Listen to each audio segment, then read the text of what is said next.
get in there and try his hardest, but sometimes he just didn't produce too many keepers for that day because he had stayed up all night partying. That's simple. What was your process for recording Vince's vocals? Did you have kind of a way you did it? Yeah, I always did. I had a process for all vocalists to spare them as much as I could and minimize their time in front of the mic. I'd make 3 columns. I'd write out each line, on lined paper, and I'd make 3 columns next to the lyrics. And we'd make 3 tracks. So we'd do 3 separate tracks right away. And then I'd tell him to go take a break. And he'd leave the studio and, go into the lounge or something. And we would go line by line, and I would circle which was the best line of each of the 3 tracks. And then we would make a composite.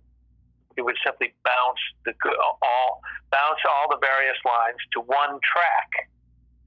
So then we'd have a pretty good vocal performance.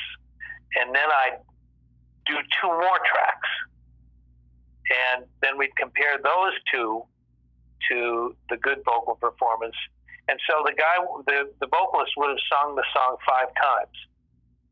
And we'd have almost a perfect track.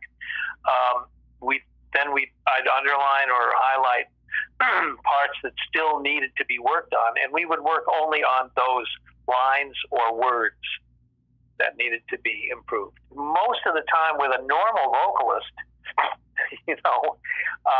we could do a song in about an hour, lead vocal. But with Robin Zander, we did it in 10 minutes. He could do 2 or 3 songs in one afternoon. He was truly amazing. As a vocalist, Vince had a lot of character, but wasn't able to,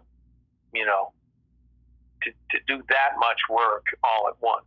And he sometimes it just worked out that Nicky would have to sing to him what the melody was supposed to be, because he hadn't had enough time to learn the song. What would you say, like how long maybe a typical song would take for him to kind of get a final vocal, or where it was all put together? A few hours, maybe 2 hours one day, 2 hours the next day.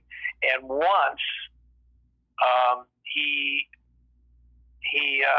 had been partying the night before. He came in, he took his place in front of the mic.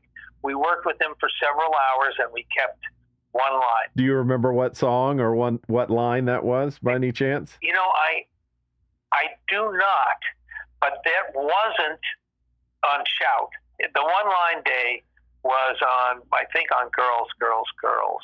I cannot remember what song it was. Uh-huh. But, then hopefully, he'd go home and not go out that night, and the next day he'd finish the job. I did read on one of your interviews where you said you used you weren't sure which one, but it was a Sennheiser mic on Vince's vocals. And I got a special mic. I bought a $2,000 mic. Yeah. Was that on Shout at the Devil? No. That was later? I'm sure it was later, but it's because I had experience in the studio with Vince, and then mixed the record and EQ'd the record and worked with his vocal track. And I kind of concluded that Vince sang partially through his nose. He had a kind of a nasal sound and a pinched sound, and not a full-throated sound. And I wanted a mic that would minimize that frequency. And I got it. It was a Sennheiser mic, and I figured the investment was worth it. I'm not trying to be too techy. I'm definitely a tech guy, but I'm not trying to wear you out by that. But was it a thin mic? There's an MD441, but it's a kind of a long, skinny Sennheiser mic? No. Okay. No, it was not. It was a nice roundish, not with a round, mouthpiece. Right. The end. Like a round ball. Kind of beveled. It was kind of beveled. Okay. I think. But I am the opposite of you. I am a technoramus. Right. Yeah.